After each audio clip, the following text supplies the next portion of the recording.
bagi kita peluang untuk jumpa pagi ini. Hari-hari yang tinggal berapa saja untuk kita memasuki Ramadan. Alangkah baiknya kalau kita dapat mengambil beberapa pedoman daripada Nabi kita sallallahu alaihi wasallam berkaitan dengan kelebihan Ramadan, agar kita tak terlepas peluang-peluang yang indah dan juga waktu-waktu yang sangat mustajab itu. Jadi kalau kita perhatikan, pertama-tamanya Allah Ta'ala menyatakan dalam surah Al-Baqarah ayat 183. A'udzubillahi minasyaitonirrajim. Ya ayyuhalladzina amanu kutiba alaikumus-siyamu kama kutiba 'alal ladzina min qablikum la'allakum tattaqun. Wahai orang beriman, difardukan kepada kamu ibadah puasa sebagaimana difardukan kepada orang sebelum kamu supaya kamu bertakwa. Jadi kata Imam Qurtubi dalam tafsirnya, maksud kama kutiba 'alal ladzina min qablikum ni sebagaimana difardukan ke atas orang sebelum kamu.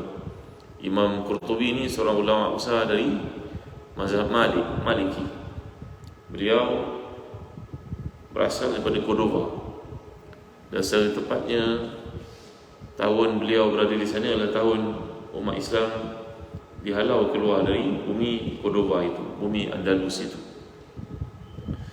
Jadi Imam Qurtubi menyatakan bahawa kajiannya terhadap Islam dan juga agama Kristian Yahudi yang terdapat di Andalus pada masa itu, beliau mengatakan bahawa sebenarnya Allah telah memfardukan puasa ni untuk umat Nabi Musa dan umat Nabi Isa. Kemudian mereka mengubahnya. Ini kata Imam Qurtubi dalam tafsir. Iaitu pada satu hari seorang daripada pendeta mereka jatuh sakit. Lalu pendeta itu berkata, kalaulah Allah SWT menyembuhkan aku akan tambah puasa lagi 10 hari. Maka ibadah puasa pun pada zaman Nabi Musa ditambah lagi 10 menjadi 40 hari. Kemudian seorang lagi pendeta mengalami penyakit, sakit mulutnya. Lalu dia bernazar lagi, kalaulah mulut aku pulih, aku akan tambah lagi puasa jadi 7 hari. Maka sekarang puasa sudah jadi 47 hari. 17 ditambah oleh pendeta-pendeta. Kemudian seorang daripada pendeta itu berkata, mula kita puasa jatuh bulan musim sejuk, musim bunga. Kan kebaik kalau kita jadikan 50, maka puasa pun jadikan 50 hari pada agama mereka. Demikianlah puasa ditambah-tambah oleh orang datang, bukan saja dalam bab syariat, dalam bab ibadat pun mereka menambah-nambahkannya mengikut suka mereka. Begitu juga kalau kita lihat agama yang ada sebelum Islam, mereka berpuasa tapi dengan cara mereka sendiri. Ada yang berpuasa sebagai contohnya pada waktu malam saja. Baguslah tuan-tuan puasa waktu malam saja. Ada pula yang puasa daripada makan daging, dan ada pula yang berpuasa daripada minum susu. Sedangkan puasa dalam Islam ni punya matlamat besar untuk memperbaiki semula diri kita dengan paduan, dengan segala ketetapan yang telah letakkan itu, dengan apa yang ditunjukkan Nabi SAW, supaya iman kita meningkat menjadi orang yang lebih tinggi, namanya orang bertakwa. Kerana manusia punya kedudukan beza-beza di sisi Allah SWT. Mulanya Islam, nanti naik jadi orang beriman, nanti naik jadi orang bertakwa, nanti naik jadi orang wara', orang zuhud, orang saleh. Martabat itu beza-beza di sisi Allah SWT. Jadi juga disebutkan bahawa Nabi Musa melaksanakan puasa selama 40 hari, sedangkan orang Yahudi berpuasa 7 hari lamanya untuk peringati keruntuhan Darussalam. Mereka juga berpuasa 1 hari di bulan Ab, iaitu bulan yang ke-8 dari tahun Syamsiah, yang dikatakan pada masa itulah Allah telah menurunkan kitab Taurat kepada mereka. Baik, Ramadan ini tuan-tuan apa maksudnya? Ramadan ini datang dari perkataan bahasa Arab Ramadan Ar-Bidah. Ramdah maknanya kerikil yang panas di padang pasir itu ketika matahari menyuluhnya ataupun membakarnya. Kerana lazimnya bulan Ramadan jatuh pada musim panas bagi orang-orang Arab. Jadi kebetulan pada masa itu Ramadan melalui musim panas kerana teriknya matahari, lalu mereka menyebutnya dengan nama Ramadan. Ya. Jadi para mujtahid dan ulama tabi'in tidak suka memanggil Ramadan, mereka memanggil bulan Ramadan, Syahrul Ramadan. Kerana Allah menyatakan nama demikian dalam Al-Quran. Jadi bila ghafur Syahrul Ramadan, mereka pun memanggil Syahrul Ramadan juga. Jadi apakah kaitan bulan Ramadan dengan Al-Quran? Bulan Ramadan adalah bulan diturunkan Al-Quran. Syahr Ramadan alladhi unzila fihi Al-Quran hudan linnasi wa bayyinatin minal huda wal furqan. Bulan Ramadan adalah bulan yang diturunkan padanya Al-Quran dalam ayat 65 surah Al-Baqarah. Turunnya Al-Quran itu dari sisi Allah ke langit dunia. Ini dipanggil daripada Baitul Izzah ke Sama'id Dunia. Untuk diturunkan kepada Nabi kita dalam masa 23 tahun, mengikut persoalan, musim, waktu, perkara yang berlaku, peristiwa yang berlaku, maka penurunan itu dibahagi-bahagikan kepada tempoh lebih kurang 22 tahun setengah ataupun 23 tahun. Jadi Allah memilih satu itu sebagaimana yang dikehendaki. Allah memilih tempat yang dikehendaki, memilih hamba-Nya untuk menjadi rasul, memilih orang itu menjadi pemimpin, memilih tempat itu keistimewaannya, menjadikan Mekah tempat turunnya wahyu, begitu juga Madinah, menjadikan Mekah kiblat bagi orang muslimin. Dan Allah jugalah yang menjadikan bulan Ramadan dari 12 bulan, menjadikannya paling utama, menjadikan padanya diturunkan Al-Quran. Allah memilih Ramadan sebagai waktu untuk melimpahkan nikmatnya yang paling besar kepada hamba-Nya, iaitu Al-Quran yang tiada bandingannya, yang mempunyai panduan sepanjang hidup. Bulan Ramadan adalah bulan yang memiliki kesucian yang tidak dimiliki oleh bulan-bulan yang lain. Di antara keistimewaan Ramadan ini, yang pertama, padanya berlaku perang Badar, Yaumul Furqan, Yaumul Taqal Jama'an. Perang Badar ini dipanggil sebagai Yaumul Furqan, hari pembezaan di antara kebenaran dan kebatilan. Dan yang kedua, Nabi telah membuka kota Mekah juga dalam bulan Ramadan. Fathu Makkah ni tuan-tuan berlaku dalam bulan Ramadan. Yang ketiga, bulan Ramadan juga memiliki satu malam yang sangat istimewa, namanya Lailatul Qadar. Dan yang keempat, dalam bulan Ramadan pahala dilipat gandakan, iaitu ibadah fardu menjadi 70 kali pada bulan yang lain nilai pahalanya. Dan ibadah sunat menduduki pahala seperti ibadah fardu pada bulan yang lain. Baik. Dalam hadis mengatakan bahawa as-salawatul khamsu wal jumu'atu ila jum'ati wa ramadhanu ila ramadhan mukaffiratun lima bainahunna idza jatunibatil kaba'ir. Sembahyang fardu kepada sembahyang fardu adalah penghapusan dosa-dosa yang berlaku antara keduanya. Begitu juga Jumaat kepada Jumaat, penghapusan dosa di antara keduanya. Dan Ramadan kepada Ramadan juga pengampunan kepada dosa-dosa yang berlaku di antara keduanya, selagi dosa-dosa besar dijauhi. Ya, jadi dosa-dosa kecil diampunkan dengan wudu, dengan pergi ke masjid, ya, dengan apa lagi? Dengan mandi pada hari Jumaat. Hari Jumaat itu sendiri penghapusan dosa-dosa kecil. Semayang kepada semayang, penghapusan dosa. Ramadan kepada Ramadan juga pengampunan dosa. Tapi dosa besar wajib bertaubat kepada Allah. Ya, baik. Kemudian Nabi menyatakan syahrul Ramadan syahrun kataballahu alaikum siyamahu wa sanantu lakum qiyamahu faman samahu aqamahu imanan wa ihtisaban kharaja min zunubihi kayawmi waladatu ummu. Bulan Ramadan Allah telah menetapkan ibadah puasa padanya, dan Allah menggalakkan padanya kamu untuk sembahyang sunat malam. Sesiapa yang berpuasa dan berqiyamul lail dengan penuh keimanan dan mengharapkan pahala, maka dia akan keluar dari Ramadan seumpama dilahirkan oleh ibunya. Ya, jadi inilah dia kelebihan Ramadan. Puasa, siam, qiyam, dan juga tilawatul Quran. Baik. Baik. Dalam hadis lain, "Karja'akum syahrul Ramadan, syahrul mubarak, kataba alaikum siyamahu fihi tuftahu abwabul jinan wa tughlaqu abwabul jahim wa tughallu fi syayatin fi lailatin khairun min alfi syahrin man hurima khairuha faqad hurim." Bulan Ramadan bulan penuh keberkatan. Keberkatan ini daripada Allah, tuan-tuan. Keberkatan kadang-kadang diberi kepada tempat, kadang-kadang diberi kepada manusia, kadang-kadang diberi kepada waktu. Ramadan waktunya penuh barakah.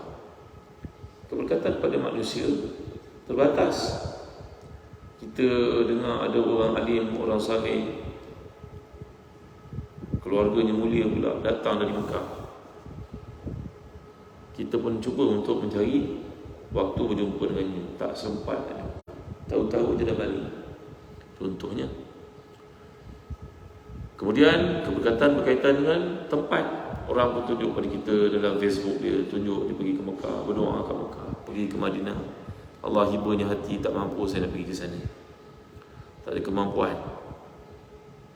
Kita tak sempat jumpa dengan orang yang berkat, tak sempat jumpa tempat yang berkat, maka Allah beri waktu yang berkat. Tak ada seorang pun punya alasan untuk mengatakan tak sempat. Kalau yang pertama tadi tak sempat jumpa, yang kedua tak sempat pergi, yang ketiga kalau waktu juga datang kita masih lagi tak sempat, memang kita gaya rugi. Begitu tuan-tuan dimulai Allah sekalian. Tahun ni kita letak azam lah, letak mindset baru. Bahawasanya usia aku meningkat, usia aku sekarang dah sampai ke waktu sekian-sekian, patut amal saleh aku mesti banyak daripada kebiasaan. Jadi Ramadan datang menjadi satu starting point untuk aku memperbaiki diri aku. Ni sembahyang tarawih ni aku nak buat complete. Sebab aku dapat buat complete, aku kena jaga makan aku. Makanlah secara sederhana. Aku kena mempunyai rehat yang cukup waktu siang. Contohnya ada Khairullah. Maka mindset macam ni penting tuan-tuan, untuk kita lihat apakah amalan Nabi kita mendatangi hari-hari yang utama, yang penting ini. Jangan dia datang macam yang lepas-lepas, tak ada peningkatan, tak ada pertambahan apa. Kalau kira pun kita nak membeli apa-apa yang berkaitan hari raya ni, beli dari sekarang tuan-tuan. Boleh ke perempuan? Beli sekarang. Tak payah duduk sibuk bulan Ramadan dah kita nak pergi membeli belah. Ya, bulan sebelum Ramadan ni tak ada ni Ustaz, tak ada apa dipanggil, tak ada suasana dia panggil. Suasana tu hanya muncul bila masuk bulan Ramadan. Ada setengah tempat lagi kesian orang dia tuan-tuan. Kesian kan sebab apa tau? Ramadan tu datang, dia tinggalkan anak-anak dia kat masjid. Dia pergilah ke tempat-tempat membeli barang keperluan baju dan sebagainya. Maka orang masjid pun tengok bising sangat budak-budak ni. Kenapa ni? Temudugalah beberapa orang. Jawapannya, ayah mak tadi lepas berbuka dia hantar kami kat sini, dia ada hal nak pergi Kuala Lumpur, tinggal kami kat sini. Itu jawapan anak-anak tu yang dia buat bising. Sian ayah ibu ni, ada ke dia fikir kat sini tempat untuk anak dia buat bising, dia pergi keluar pergi mana-mana. Ya, pergi beli barang dan sebagainya. Ini tak betul lah tuan-tuan. Kena baiki keadaan macam ni ya. Baik, kita lihat lagi. Dalam sebuah hadis riwayat Ahmad dan Nasa'i dengan sanad yang baik daripada Al-Fajr. Kuntu inda Utbah bin Farqad wa huwa yuhaddits an Ramadan. Fadakhala alaina rajulun min ashabi Muhammadin. Falamma ra'ahu Utbah habahu fasakat. Qala fahaddits an Ramadan. Qala sami'tu Rasulullah sallallahu alaihi wasallam yaqul fi Ramadan tughallaqu abwabul nar wa tufattahu abwabul jannah wa tusaffadu fi syayatin. Qala wa yunadi fihi malakun ya baghi al-khairi abshir wa ya baghi al-syarri aqsir hatta yanqadhi Ramadan. Ketika kami berada di sisi Utbah bin Farqad, dia menceritakan keutamaan Ramadan. Datanglah seorang sahabat Nabi SAW. Bila melihat sahabat Nabi, Utbah pun menjadi takut kerana kehebatannya. Ya, tabi'i ini kalau dilihat sahabat Nabi, mereka terdiam, takut. Kerana sahabat Nabi, mereka berjumpa dengan Nabi. Tabi'i tidak jumpa dengan Nabi. Mereka hanya menjumpa sahabat-sahabat Nabi. Jadi Utbah ni bila melihat sahabat Nabi, dia pun menjadi gemetar, takut. Dia pun kata, marilah kita dengar sahabat Nabi ni apa ceritanya yang dia tahu tentang Ramadan daripada Rasulullah SAW. Maka sahabat ini pun berkata, aku dengar daripada mulut Nabi SAW mengatakan, Ramadan ini adalah bulan dikunci pintu neraka. Dikunci-kunci. Kalau kita belajar perkataan tusaffadu, maknanya dikunci berkali-kali. Wa tufattahu, dibuka. Ya, maknanya dalam bentuk yang ada mubalaghah. Bahasa Arab berarti mubalaghah ni maknanya ekstrim. Mana dikunci betul-betul, dibuka betul-betul. Apa yang dibuka? Dibuka pintu-pintu syurga. Dikunci habis-habisan pintu-pintu neraka. Dan diikat dengan bersungguh-sungguh syaitan pening. Ini syaitan-syaitan yang punya pengaruh merosakkan manusia, diikat. Lalu malaikat akan menyuruh setiap waktu dalam bulan Ramadan, wahai orang yang inginkan kebaikan, segeralah melakukannya. Wahai orang yang cenderung melakukan maksiat, berhentilah buat sementara waktu. Malaikat ini akan memanggil, menyeru, menyebut. Suaranya tak kedengaran oleh kita semua sebenarnya. Malaikat ini akan menyeru sampailah ke hujung Ramadan. Ya. Jadi seperti yang dikatakan tadi, kita ubahlah tradisi pada tahun ini. Menuju ke tengah Ramadan, makinlah kita bersungguh-sungguh datang ke masjid. Kalau orang berniaga dekat kedai-kedai runcit pasar malam ke, dekat mana-mana mall ke tuan-tuan, tuan-tuan tahu tak? Jualan weekdays-nya tak berapa sangat. Dia punya pendapatan bagus tu dekat weekend. Dan lebih utama lagi, hujung bulannya. Kerana pada masa itu orang dapat gaji. Betul kan?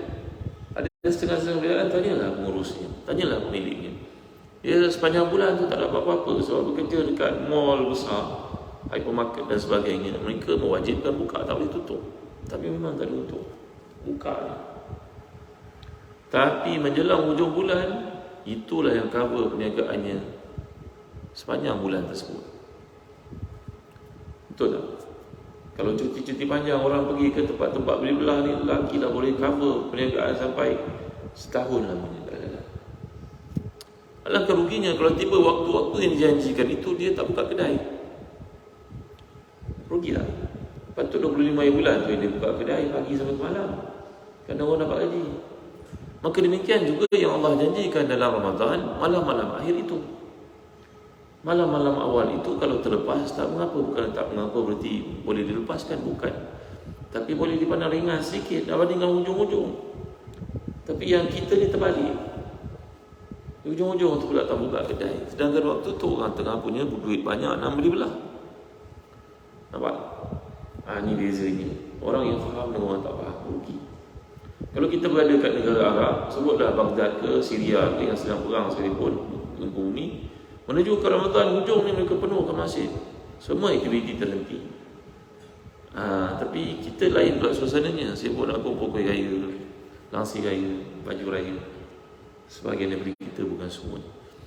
Jadi tuan-tuan, inilah dia mindset yang kita kena betulkan seperti yang terkenal dalam hadis. Baik, disebut dalam hadis Ahmad, Al-Bazzar, Al-Baihaqi, "Umatiyat ummati fi syahr Ramadan khamsa khisal lam yu'tahunna qabli. Amma wahidatun fa innahu idza kana awwalu laylatin min syahr Ramadan yanzuru Allah azza wa jalla ilaihim wa man yanzuru Allah ilaihim lam yu'azab abadan. Wa amma saniyatu fa inna khalufa afwahihim haythu yumsuna atyab 'inda Allah min rihil misk. Wa amma salisatu fa inna al-malaikata tastaghfiru lahum fi kulli yawmin wa laylatin. Wa amma rabi'atu fa inna Allah ta'ala ya'muru jannatahu fa yaqulu laha ista'iddi wa tazayyani li ibadi ulaik kadu wa yastarihu min ta'ab ad-dunya idari wa karamati. Wa amma al-khamisatu fa innahu idza kana akhiru laylatin ghafara lahum Allah jami'an. Wa qala rajulun min qaum ahiya laylatul qadri ya Rasulullah, fa qala la alam tara al-ummal ya'maluna fa idza faragu min a'malihim ufujurahum. Nabi telah menyatakan diberi kepada umat aku 5 kelebihan yang tidak diberi kepada umat-umat yang lain. Yang pertama, awal Ramadan sahaja Allah SWT berfirman, "Wahai sekalian hamba-Ku yang berpuasa, aku melihatmu pada waktu ini, kamu berpuasa." Dan sesiapa yang Allah lihat padanya dalam keadaan kasih sayang Allah seperti itu, dia tidak akan diazab olehnya di hari kiamat. Yang kedua, iaitu mulut orang berpuasa ini berbau harum di sisi Allah di akhirat nanti, walaupun di sisi manusia berbau hapak, busuk sebagainya.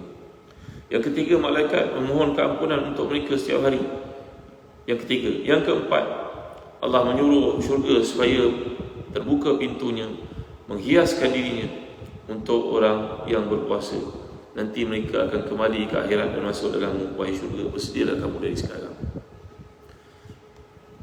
Baik.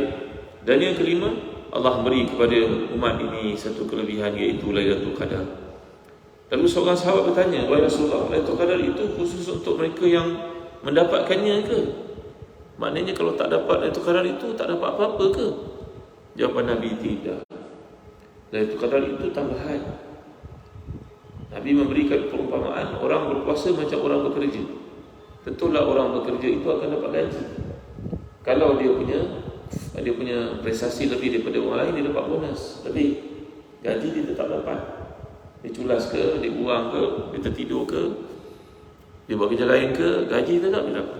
Macam itulah juga orang berpuasa, kata Nabi kita SAW. Cuma Lailatul Qadar itu satu kelebihan, bonus bagi mereka yang menambah amalnya dan kesungguhannya. Gitu ya. Baik, itu sebab disebut oleh Ibn Abi Dunya dalam sebuah hadis bahawa Nabi bersabda, "Law ya'lamun nas ma fi hadha syahri min khairat la tamannaw an takuna Ramadan sanata kullaha." Kalau manusia tahu kelebihan yang terdapat dalam Ramadan, janji-janji Allah yang diberikan itu, tentulah mereka akan mengharapkan sepanjang tahun itu menjadi Ramadan. Gitu tuan-tuan ya. Baik. Ramadan ni punya banyak nama. Dipanggil dengan nama Syahrullah, bulan Allah. Dipanggil dengan nama Syahrul Ala, bulan nikmat. Dipanggil dengan nama Syahrul Quran, bulan Quran. Dinamakan dengan nama Syahrul Najati, bulan kejayaan.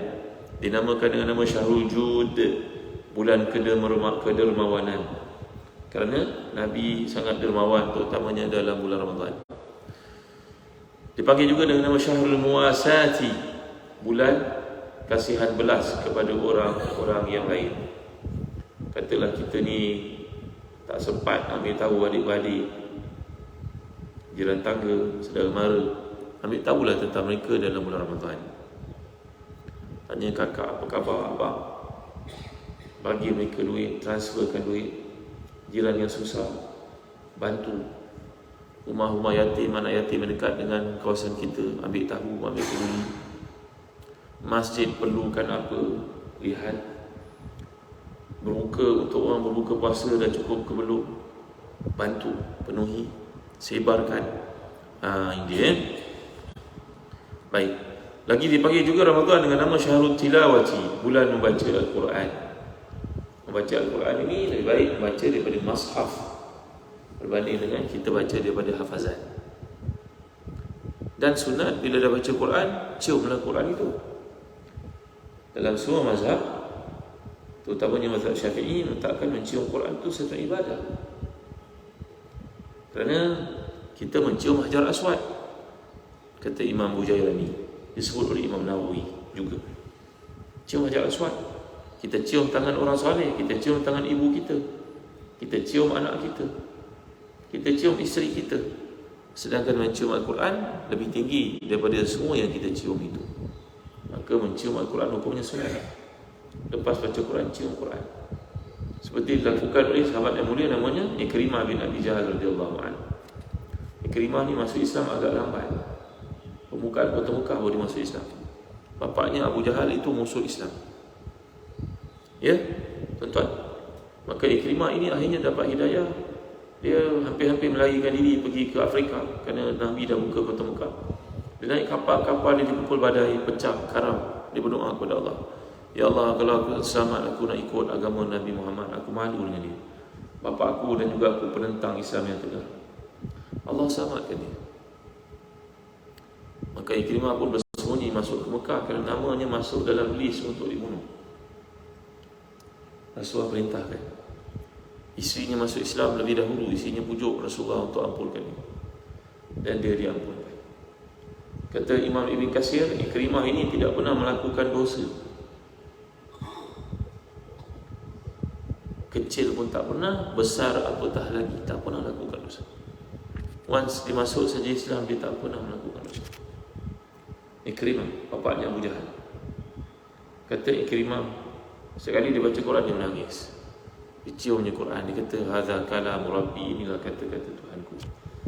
Kenapalah dulu aku tak tahu ini kebenaran. Maka mencium Quran hukumnya sunat. Ya, tuan-tuan dimuliakan Allah sekalian. Bulan Ramadan dipanggil bulan Al-Quran. Para ulama dalam mazhab Syafi'i, contohnya Imam Nawawi, mengatakan baca Quran daripada mushaf lebih utama daripada baca dengan hafazan. Kerana melihat Quran itu juga satu ibadah. Sekali-kali kalau kita menghafal ayat, tentulah kita tutup Al-Quran untuk memastikan ingatan itu kukuh. Itu tak mengapa. Tapi untuk tujuan mengkhatam, bagus sekali kalau dibaca pada mushaf, kata Imam Nawawi. Baik, Ramadan juga dipanggil dengan nama Syahrul Sabri, bulan menahan kesabaran. Dipanggil juga dengan nama Syahrul Siyami, bulan puasa. Dipanggil juga dengan nama Syahrul Rahmati, bulan rahmat, kerana rahmat Allah begitu banyak. Dan dipanggil dengan nama Syahrul Aidi, bulan yang akan diikuti dengan Idul Fitri, ataupun bulan yang di hujungnya setiap hari ada waktu berbuka, waktu kita bergembira kerana kita telah meninggalkan segala perkara yang dilarang oleh Allah SWT.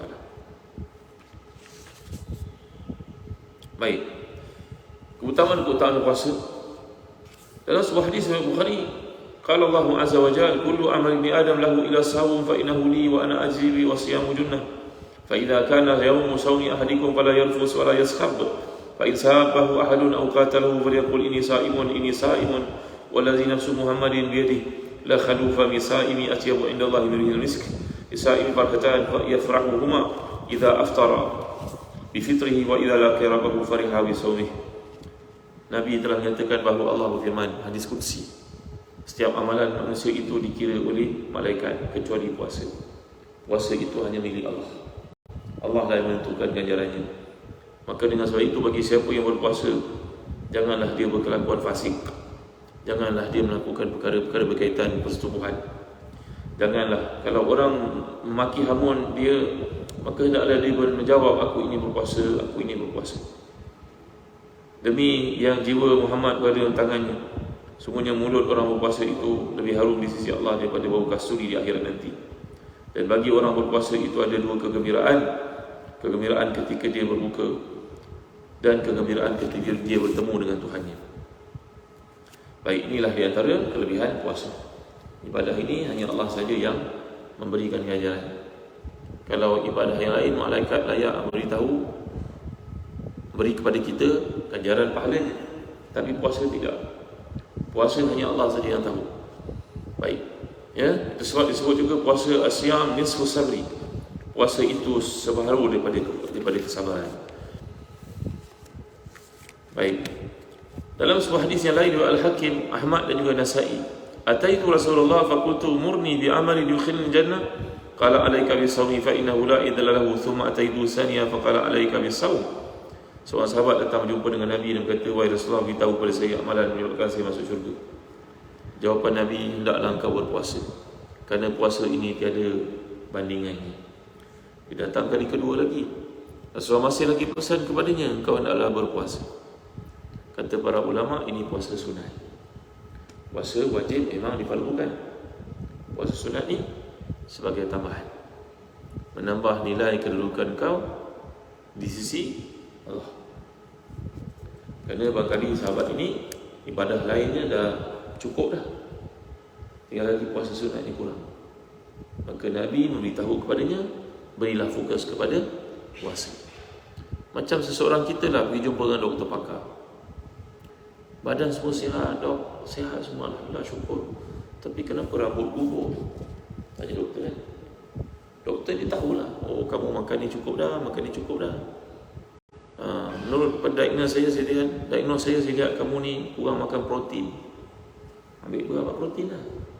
Doktor pakar itu tahu apa yang patut kita buat, apa yang patut kita tinggalkan. Macam Rasulullah tahu orang ni semua ibadahnya baguslah, satu jadi kurang. Jangan besok di akhirat menjadi sesalan untukmu kerana puasa sunat kau kurang lakukan. Itu sebab paling kurang pun 3 hari dalam sebulan. Paling kurang minimum requirement kita puasa 3 hari sebulan. Isnin, Khamis. Kalau dapat buat hari-hari putih, cukup dah. 13, 14, 15. Hari ini orang mengkaji astronomi, ilmu falak berkata, Allah menjadikan pada waktu itu bulan mengambang penuh, air laut ada apa dipanggil, pasang surutnya. Rupanya tubuh badan kita pun ada kelemahan dan kekuatan macam pasang surut laut, macam juga bulan. Walaupun kita orang lelaki, tak ada datang bulan macam orang perempuan, tapi struktur badan kita ada waktu ni lemah. Waktu lemah itu kena recharge sekali. Antara cara recharge itu puasa. Itu sebab digalakkan kita puasa pada hari-hari putih, bulan mengambang penuh tu, 13, 14, 15, kerana dia menyumbang kepada ketahanan kekuatan tubuh badan kita. Ya, dia mengelakkan penyakit tertentu. Ini ada macam-macam penyakit yang menimpa manusia. Allah yang mengetahui struktur badan kita mengutuskan Nabi untuk jadi contoh pedoman apa yang patut kita buat, apa yang patut kita tinggalkan. Kita buat ibadah dapat pahala, dapat jaga kesihatan. Kalau kita ikut nasihat orang pakar makanan, kita dapat jaga kesihatan saja. Mungkin ada pahala, tapi ikut Nabi pasti ada pahala. Gitu tuan-tuan ni. Baik. Dalam hadis lain riwayat Bukhari juga Muslim, inna fil jannati baban yuqalu lahu rayyan. Yuqalu yawm al-qiyamati ayna saimun fa idza dakhala akhiruhum ughliqa dhalika al-bab.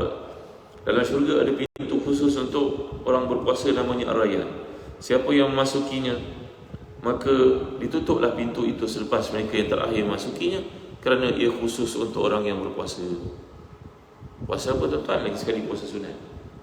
Puasa fardu sama saja kita semua melakukannya, tapi puasa sunatlah yang akan meninggikan kedudukan seorang. Baik. Lagi hadis, la yusumu 'abdun yawman fi sabilillah ila ba'da Allah bidzalika al-yawm an-nara an wajhi 70 kharifan. Kebanyakan para ulama hadis itu dipanggil rawahul jamaah mengatakan bahawa Abu Sa'id Al-Khudri berkata Rasulullah bersabda, tidaklah berpuasa seseorang itu di jalan Allah satu hari melainkan Allah menjadikan hari itu, satu hari itu dinilai di sisinya 70 tahun, dijauhkan dia dari neraka. Maksud fisabilillah ni adalah kita dalam keadaan kita bekerja, kita menjalankan tanggungjawab, masih lagi sempat berpuasa walaupun penat, masih lagi sempat berpuasa walaupun jaga orang sakit, sempat lagi berpuasa. Ya, walaupun sibuk menjalankan tugas, masih lagi puasa. Subhanallah, ya. Baik.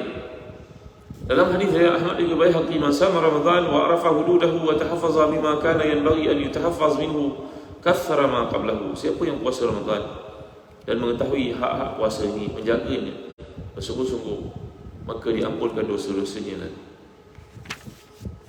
Baik tuan hati dikasih sekalian. Sebab keutamaan ibadah puasa adalah kerana kemuliaan tempat melakukan amalan seperti salat dilakukan di Mekah dan juga di Madinah. Kemuliaan puasa masa seperti berpuasa di bulan Ramadan dan ibadah 10 hari pertama di bulan Zulhijjah. Tengok yang ini keutamaan Ramadan. Kita mendapat keutamaan waktu, keberkatan waktu yang telah dinyatakan tadi. Andai kita tak sempat jumpa orang saleh, tuan guru tu datang, kita tak sempat nak jumpa, dia dah balik, dah pulang. Orang kata dia punya doa mustajab, berkat, tak sempat nak jumpa. Tak mengapalah tuan-tuan, kita tak sempat nak pergi Mekah, Madinah, Baitul Maqdis, tempat-tempat ini perjalanan, ongkosnya, biayanya tinggi, tak mampu kita, tak mengapa. Ramadan ni datang, jangan abaikan, kerana keberkatan berlaku pada setiap detik waktu, tak boleh diabaikan langsung. Baik, kenapa puasa disadarkan kepada Allah? Macam kita sebut Baitullah. Kalau kita suruh rumah kan, rumah apa? Rumah ustaz, rumah ustaz. Rumah imam, Baitul Imam, disandar kepada imam. Ada idhafah dalam Quran ni dipanggil idhafah li syaraf, disandarkan dengan tujuan untuk menaik tarafkan kemuliaan pada benda itu.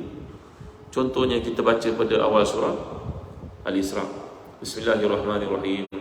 Subhanalladzi asra bi'abdihi lailan minal masjidil haram ila al-masjidil aqsa.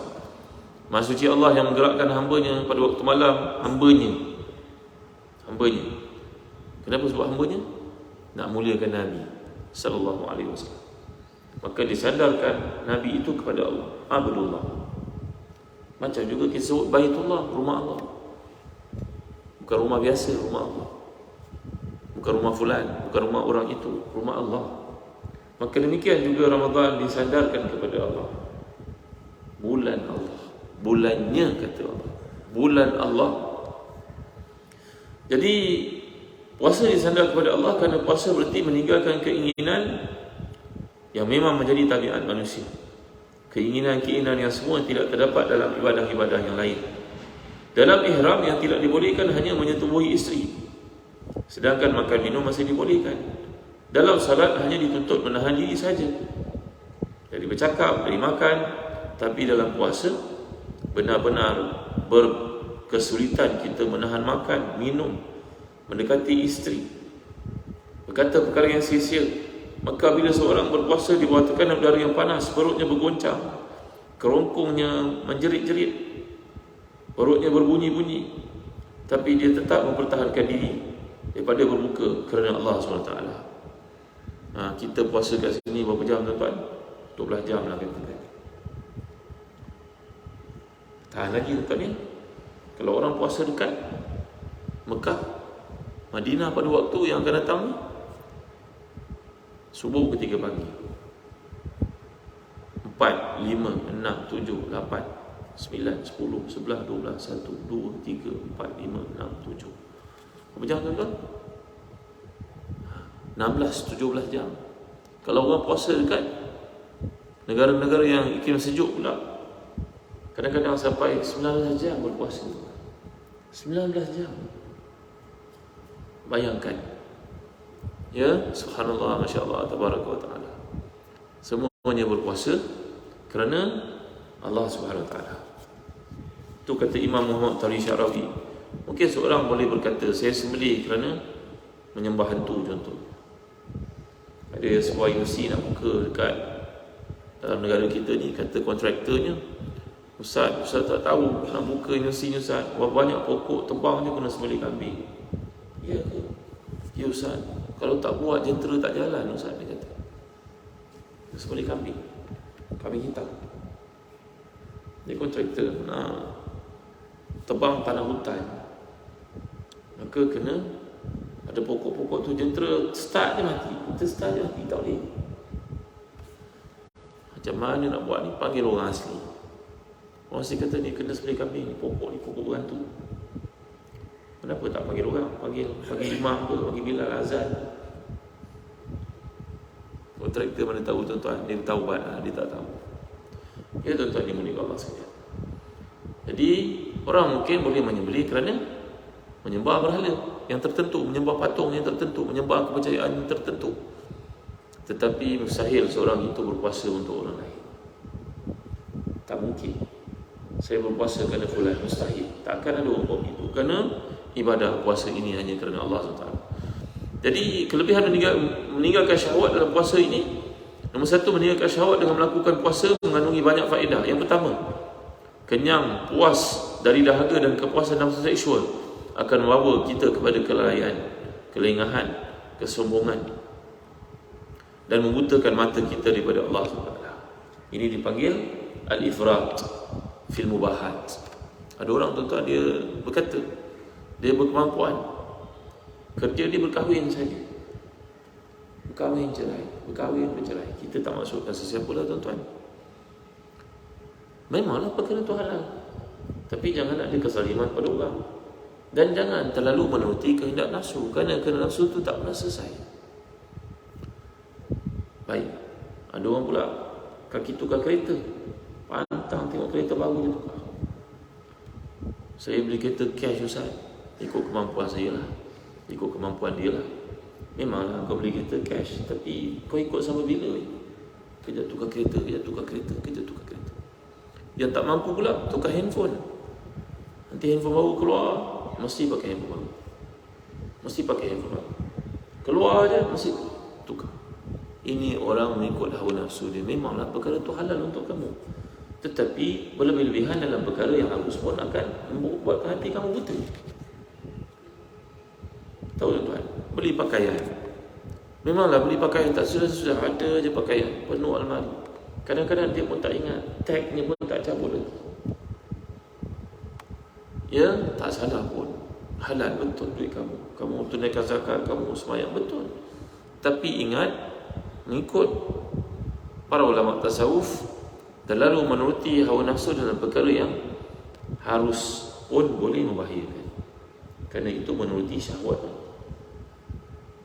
Sayyidina Umar Khattab radhiyallahu anhu melihat puteranya Abdullah itu yang sudah besar, dewasa, berkahwin, memiliki anak-anak, pulang dari pasar membawa daging. Sayyidina Umar menegurnya, anakku, kau bawa apa tu dagingnya? Adakah setiap kali daging kau nak kau tagih, kau pergi beli? Kalau itu sikapmu menandakan kau menjadi hamba kepada nafsu. Maka abaikan nak. Saya sekali diminta, abaikan. Jangan dituruti sentiasa. Nafsu tazak wa takuna fakiratan wal faqru khairun min an yutghiyah wa ghina nufus wa huwa al-kafaf wa inabat fa jami'u ma fi dunya la yakfiha. Kata Imam Syafi'i, nafsu ni memang tak pernah puas, minta dan kita menjadi hamba. Yang kedua, dalam puasa menanam dalam sendi dan lubuk jiwa kita perasaan lapar, haus dan perasaan menderita kerana menunjung perintah Allah. Maka dapatlah kita menyelami keadaan orang yang susah, yang nak makan pun tak ada. Orang kat Somalia itu bertanya kepada mufti, apakah hukum berpuasa, bersahur dengan air liur dan berbuka puasa dengan air liur? Kalau tuan-tuan tengok anak-anak kat Syria buka puasa dengan cili, tuan-tuan, dengan bawang, dapur pun tak ada nak masak. Anak-anak yatim yang berkumpul ini tak ada apa nak makan, rumput dimakannya buka puasa. Air longkang itu dibersihkannya, diminum. Allahu Akbar, Masya Allah ya. Yang ketiga, menyempitkan perjalanan darah. Sebagaimana kita ketahui bahawa darah adalah tempat perjalanan syaitan. Syaitan mengalir dalam tubuh sebagaimana darah mengalir. Maka puasa dapat menentang, mengurangi tabiat. Baik, yang terakhir saya nak sebut tuan-tuan, apabila Ramadan datang, apakah doa yang sentiasa diamalkan oleh Nabi SAW? Dan Nabi ini bila datang Ramadan, Nabi kumpulkan para sahabat, beritahu mengucapkan tahniah. Allah jemput tuan-tuan masuk ke bulan Ramadan. Maka inilah dia asas kepada pengucapan tahniah di kalangan para sahabat dan tabi'in bila datang Ramadan. Mereka mendoakan satu sama lain. Maka kita juga sunat menggembirakan sesiapa saja keliling kita dengan kedatangan Ramadan. Baguslah hantar mesej masuk Ramadan. Moga diberi kekuatan, kesihatan, keafiatan, dipanjangkan umur, diberkati rezeki, dijauhkan dari penyakit-penyakit bahaya. Doakan untuk orang-orang Islam datangnya Ramadan, kerana itu amalan Nabi kita sallallahu alaihi wasallam. Antara doa yang Nabi amalkan dalam Ramadan, tuan-tuan, ambil beratlah doa Allahumma innaka afuwun tuhibbul afwa fa'fu anni. Dan Allahumma inni as'aluka ridhaka wal jannah wa a'udzubika min sakhatika wan nar. Kerana Ramadan adalah bulan pengampunan, mohonlah kepada Allah keridhaannya dan syurga, mohon kepadanya perlindungan daripada kemurkaannya dan juga neraka. Bulan Ramadan ini banyak berlaku peristiwa besar dalam Islam. Contohnya peperangan Badar dalam bulan Ramadan. Ya, bulan Ramadan berlaku peperangan Badar. Dan bulan Ramadan juga pembukaan kota Mekah. Dan bulan Ramadan juga kemenangan umat Islam di Ain Jalut. Mongol datang menyerang negara umat Islam dan membakar banyak masjid, membunuh jutaan manusia, kata Ibn Katsir. Jutaan manusia mati. Tak ada rekod seperti itu. Perang dunia pertama, kedua pun tak dilawan datanya. Kata Ibn Katsir, juta manusia mati di Baghdad sahaja diserang oleh Mongol. Mongol mula masuk dan hampir-hampir membuka Baitul Maqdis. Hampir-hampir mereka menyerang Baitul Maqdis. Tiba-tiba Allah telah mengutuskan seorang ketua umat Islam yang berjaya mengalahkan Mongol di tempat namanya Ain Jalut. Namanya Sultan Muhammad Qutuz. Qutuz ini bukan orang Arab ya, dia orang Turki. Ya, beliau telah pun berjaya mengalahkan Mongol di tempat namanya Ain Jalut di Palestin. Dan kekalahan yang sama dialami di Damsyik selepas itu, dan dialami oleh Mongol di Baghdad, dan akhirnya Mongol pun jatuh terus lepas peristiwa tersebut. Hukum akalnya, kalau Mongol menang dekat Palestin, Qutuz ditewaskan, maka tentulah umat Islam akan disembelih begitu ramai lagi di Baitul Maqdis. Tapi Allah telah muliakan Qutuz sebagai seorang pemimpin yang saleh, menang di dalam pertempuran itu. Tuan, banyak peristiwa berlaku dalam bulan Ramadan. Maka jangan jadikan bulan Ramadan ni bulan kita tak produktif. Nak baca Quran pun tak daya, nak sembahyang tarawih pun tak daya. Ya, makan pun berlebihan. Makan sikit saja, tuan-tuan. Ajar keluarga kita, isteri kita, anak-anak kita, makanlah saja sederhana. Ambillah peluang untuk sembahyang tarawih. Siapa yang ikut tarawih daripada awal hingga akhir itu, dibahagi bahagiannya daripada Lailatul Qadar. Seperti kata para muhaddisin, diambil daripada hadis-hadis Nabi SAW. Maka berusaha kita ya. Kalau bulan Ramadan dekat negara-negara Arab ni, tuan-tuan, Teluk, negara-negara Arab, nanti mereka akan siapkan tempat-tempat masing-masing tau, dekat depan ni. Orang yang uzur tak boleh sembahyang berdiri, mereka akan ada kursi. Dia dah reserve awal-awal. Penuh. Kita datang lambat, ke belakang kita nampak. Bukan kat Mekah, Madinah saja. Ya, semangat. Ada kadang-kadang kita orang tua sembahyang bertongkat, tersungkur tengah sembahyang. Depan mata saya tengok. Bukan kerana mengantuk tuan-tuan, tapi kerana lamanya imam tu baca, dia tahan. Pegang tongkat, dia tersungkur jatuh, patah tongkat. Allahu Akbar, Masya Allah, Tabaraka wa Ta'ala, kesemua yang ada. Para isteri itu tunggu kat luar masjid, tak boleh masuk, uzur. Dia jerang, dia didihkan teh, tunggu suami dia. Suami dia mengantuk, pergi keluar minum. Masuk dia sama, sembahyang lagi. Kemah kat luar masjid saya tuan-tuan. Semangat itu luar biasa. Menuju ke hujung Ramadan tu makin penuh masjid. Subhanallah, Masya Allah. Memang suasana tak ada kat negara kita tuan-tuan, sayang sekali. Macam diumpamakan tadi, menuju ke hujung Ramadan, orang akan sibuk pergi beli belah. Dia terlupa nak berniaga dengan Allah. Dia berniaga dengan manusia, duit dia habis, pahala pun tak dapat. Jadi kalau kita nak membeli belah, beli sekarang. Siapkan dia sekarang. Kenapa pula diganggu Ramadan? Kan kerugi tu. Beritahu kat anak menantu kita, isteri kita, beritahu sayang, kita dah beli cukup lah ya. Gaya pakai satu cukup lah. Bukan lama saya raya nak pakai sampai 10 pasang. Kan? Ya, cukup. Dah ada cukup. Makanan cukup, Alhamdulillah. Cukup, tak payah. Payah-payah lagi nak buat apa. Bukan kita kata orang masak bazar Ramadan itu tak bagus. Mereka berniaga bagus lah. Tadi bersih tak tuan-tuan? Kita ketulinan dan kebersihan makanan itu penting untuk kita tahu. Jangan main tau. Saya cerita last untuk tuan-tuan. Ada beberapa orang budak perempuan bekerja, nak sewa rumah. Mereka datang dari Kelantan. Carilah housemate untuk duduk sama-sama. Cari-cari jumpalah satu tempat, satu rumah, dia perlukan housemate. Maka datanglah untuk lihat rumah itu. Rumah apartmen itu, apartmen saya berapa kaki persegi saja, 1000 kaki persegi atau kurang. Budak perempuan berdua ni nak sewa, ringankan beban, duduk satu rumah mahal. Tengok rumah itu.